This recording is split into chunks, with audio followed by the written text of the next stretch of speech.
the pages through to, you know, a completed doodle sheet, because really it's all the same process. It's just the, you know, what inspires you at that moment will help you to, you know, decide what you're going to doodle.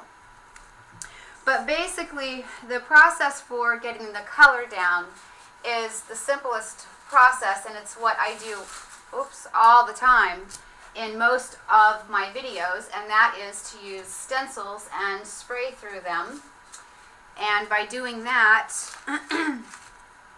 you're creating, you know, large fields of color that also have shape to them, and you can then use those as, if you choose to, if it makes sense to you, you can use those as a jumping off point for creating doodles. I'm just going through my current stash. I constantly rotate out my stash of things that I like to spray through. And at this point, I'm not just using them for spraying through, I'm also using them with my new Gelli plate. And I would say that for creating doodle sheets, another really great tool, if you don't use spray inks, would definitely be the Gelli plate. That would be another awesome, you know, thing you could use it with. And maybe just for fun, I'll do one or two of those, just so that we'll have some variety. So I'm just kind of going through my stencils here pretty quickly. I just want to get a few out. I'm trying to pick out some of the things that I used originally. I'm probably not going to find them, but or, you know, I'm not going to be able to duplicate it exactly. But I just want to have a couple of things to help make it make sense with the rest of the class videos. So I think that's good for right now. Let me put the rest of this back away, or at least get it out of the way. And I currently am only working with 3 colors of spray inks, whereas in the actual class videos, I was working with probably 10 or 20 more. In fact, I can get out a couple of the ones that are made with the RIT dye, because those are ones that I definitely use heavily in that video. So let's see, what am I'm just looking through my colors to decide what, if anything. So basically I've got a teal sort of blue, I've got a nice yellow and a purple. These are made with artist inks and water.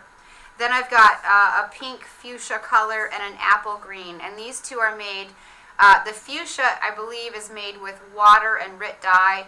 The apple green is actually a combo of water, RIT dye, and some alcohol. And it makes for a really weird spray, but I like the way it reacts over the other sprays because of the little bit of alcohol that's in it. And I know you're not supposed to necessarily spray alcohol, but I'm gonna take a little risk with it, I guess. Now I have a couple of different things. This is more of a mask, so you're going to get the outer spray shape with this. This is kind of a combo. It's both, can be used as an actual mask to get the shape, but it's also, because it has the detailed cuts inside of it, it's also a stencil. And then this would strictly be a stencil. And that being that you're going to get what's sprayed inside of it instead of what's sprayed outside of it. I hope that makes sense for those of you who are newbies. Now, I like to use old book text pages for my doodle sheet pieces. You don't have to use old book text pages. You can just use regular copy paper or whatever you have on hand as excess paper. This is just my particular preference because I love book text pages. I love books. And previously I did all of my art journaling work. I'm going to reserve these two back and use them with the Gelli plate. So you can have some examples of that as well.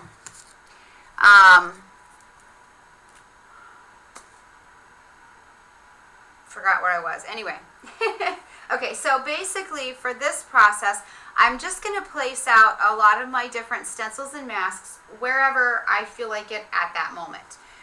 There's no right or wrong way to go about this process, and kind of just playing and being free with what you're laying out is kind of where you're going to get that more random element that I was talking about.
side so that they can dry a bit, and play just with 2 sheets. I'm going to limit myself, or this video is going to be way too long.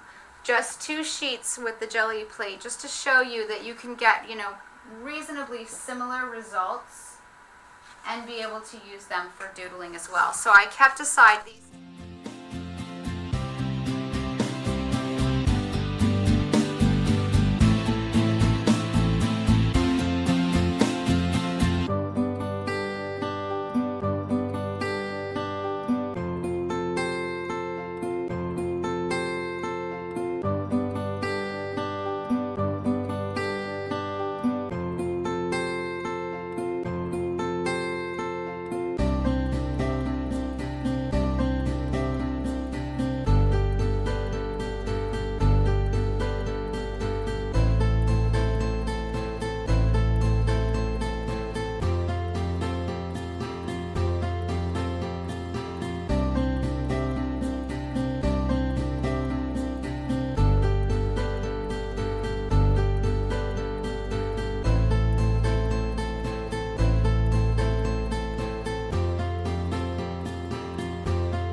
Pause the video because I'm going to hit all of these sheets with the heat gun.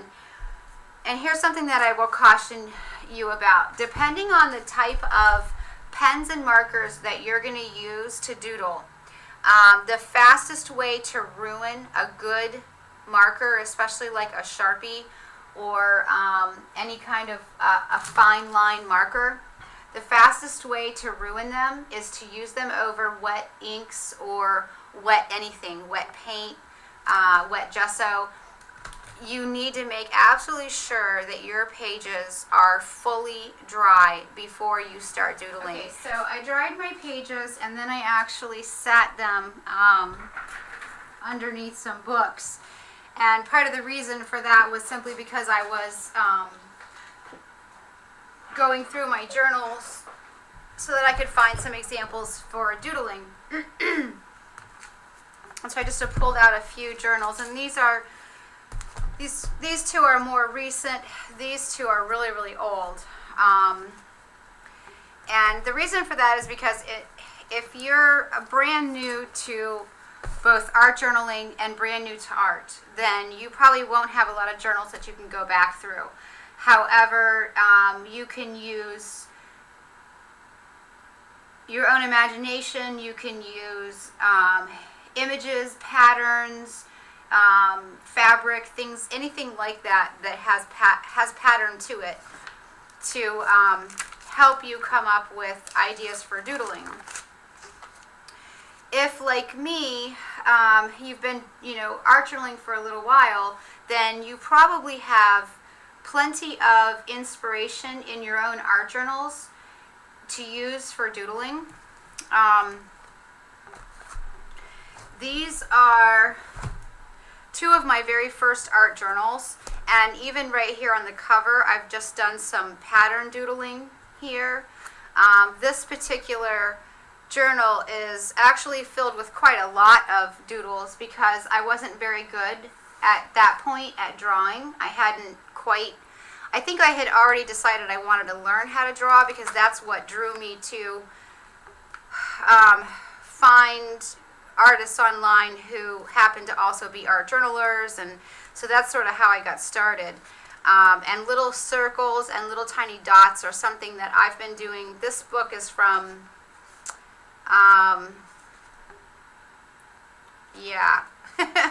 when is this book from? Hang on, let me find a page that has a date because I wasn't so good about dating my pages either. This book is from 2008. So even back in 2008, little circles and little dots were huge for me. And to tell you the truth, I haven't let go of them ever. They're still huge. And you can see that pattern is something that I'm very drawn to. And that's, representative throughout this entire book. And then this is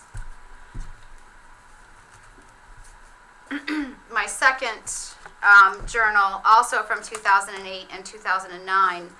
And again, in this one, there's a lot of doodling and, there's a lot of circles and little dots because that's just one of my symbols. And it's a symbol that I don't think I'll ever let go of. I'll probably always, to some degree, include those in my journaling. But this is a really awesome way to look back and pick back up things that you doodled, even a year ago or 2 or 3 years ago, so that you don't lose them. What do I want to say? Not so much that you don't. It helps you to stay focused on being original and being authentic to who you are, the way that you doodle and the things that you doodle. That's a good way, is to go back through your journals. Like, I haven't done that particular pattern in a while, and I remember doing it and I loved it. And I might do that today now because I've just seen it again. And that's kind of what I mean when I say being, authentic and true to you, is that you can continue to carry a theme on over the course of a lifetime, really. And your journal is a really good source to help you, bring that back in. And then, of course, now these are more recent journals, and my doodling has, has transformed, it's changed, but there's still the little circles and the little dots. I don't think I'll ever leave them. There's, I think, quite a bit of doodling here. If I can get that to the page. And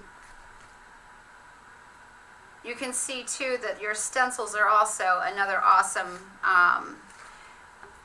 way to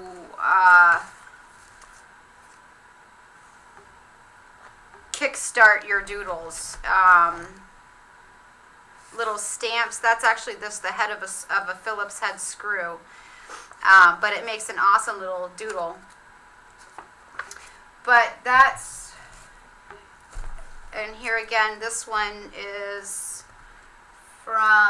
this covers December of 2011 to April of 2012. And you can see, the little dots are still just, they're always going to be there, I think, in my journals and in my journaling process. Okay, so that's kind of one way in which you can, get or be or become inspired to what to doodle.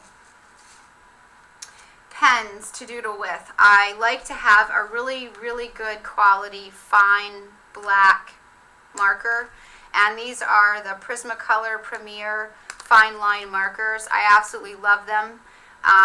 There are times when I want a super fine, and then there are times when I want a really quality but thicker line, and I fall back on these a lot. You can doodle with pencil, obviously. You can doodle with, let's look in my bag. You can doodle with paint markers. These are the big Pitt brush pens. Those are great for filling in larger areas. The smaller Pitt pens, these are little Crayola markers for kids. These are my favorite black pens and my favorite white pens, and they're just the standard medium point jelly rolls. You've got your Sharpie water-based and your Sharpie oil-based paint pens, poster pens, paint pens. Any kind of marker is really, really great. These are the Permapakes. I have just a ton of different kinds of markers. I don't really use my alcohol-based markers too often, like my Copics, just because they're pretty expensive, and they can get pretty expensive to, buy the refills for them, so I tend to save those just for artwork. These are also a great source for doodling, which is I refer to them as China markers because that's what we used to call them in the newsprint business, but they're Barrel Murado pencils, the colored pencils, and you can also use any type of colored pencil. I'm not a color pencil enthusiast, I guess you would say, so I never use them, but you can.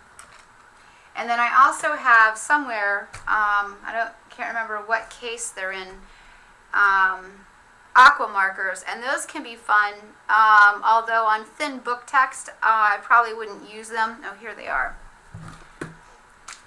I probably wouldn't use these on the thin book text just because it's thin and you'd be adding water on top of it, and I've already got them dry.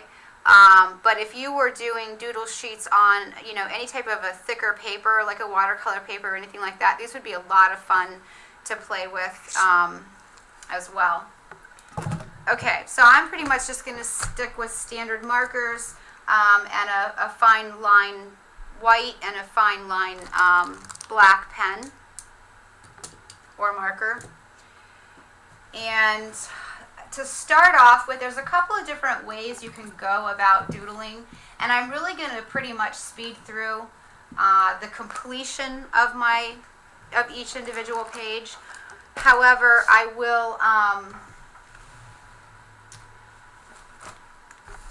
just give you a few pointers or ideas to start with. Now, the first thing that you can do is obviously following along with the marks that have been made from the stencils that you put down.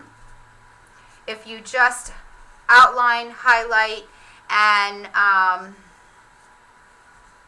fill in all of those marks with different types of doodles, you would have an awesome little doodle sheet that you could then use later on.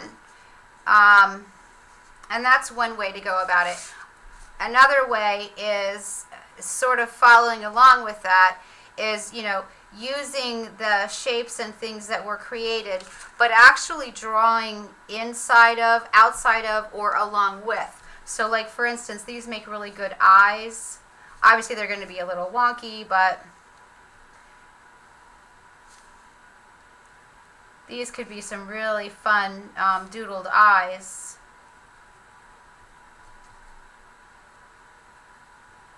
And you could even play around with trying to get different emotions in the eyes. You could make a fun little face if you like to draw faces, especially like, you know, character sort of faces.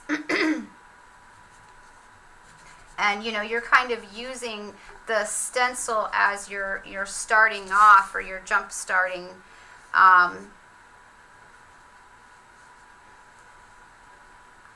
what you're going to draw based on what's there from the stencil to get you started. So you could draw little faces. Trying to hurry. All right, I'm not going to finish this out. And then one of my favorite things to do, and I'm trying to pick one. The colors are really faded. So these are good ones for a little bit different type of doodling. But you can also use them, instead of using the individual colors and the individual shapes from your stencil, you can do what I like to call abstract stencil or abstract doodles. And basically all I'm going to do is just connect the shapes wherever the ink connects. And what I end up with is a really abstract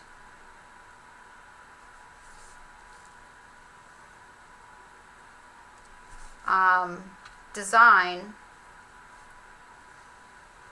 that you can, or you know, you can't. You can choose at any time what colors you want to follow and when you want to stop following, and then, you know, you can just get kind of funky and random with it. And I'm hoping, I'm going to actually bring this down closer, and I'm doing this manually, so excuse the shaking. But I want to bring this down so that you can see a little better, hopefully, what it is I'm up to. I'm just kind of following colors that look like shapes. I guess you could say I'm finding the shapes in it. And I'm just going to do it, you know, nice and organically.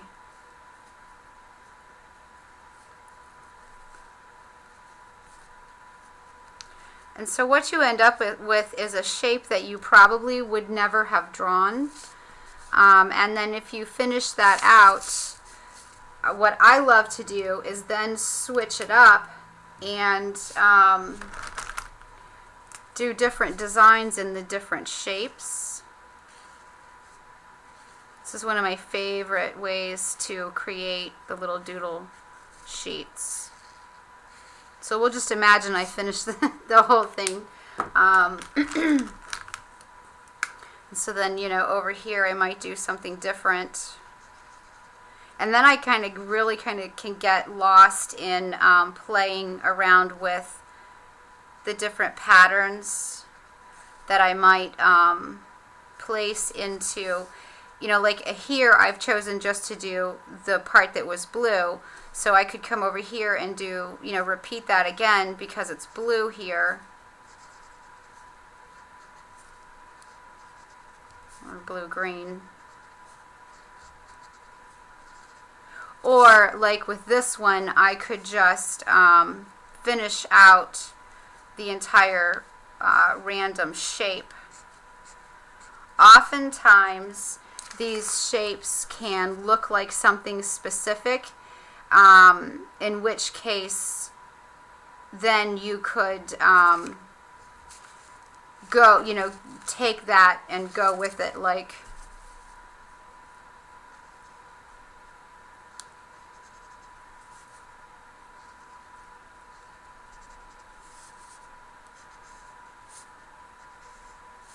again, I could make this into, you know, eyes.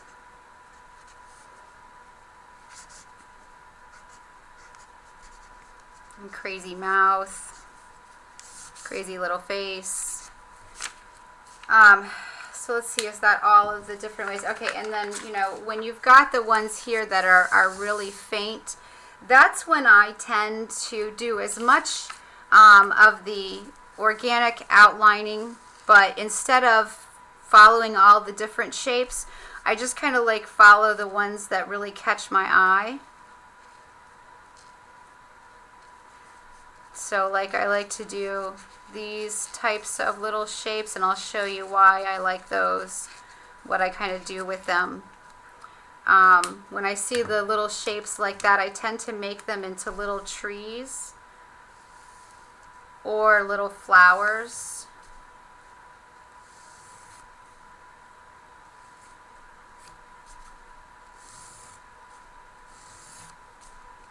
So now I kind of have like this little mini forest going on. And I can, you know, go further with that. I can choose to make some little bushes and just follow some of the different colors.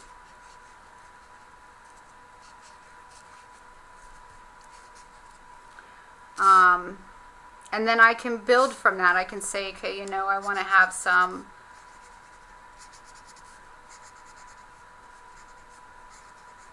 little flowers to go with it. Or maybe I want to turn all of these into little leaves.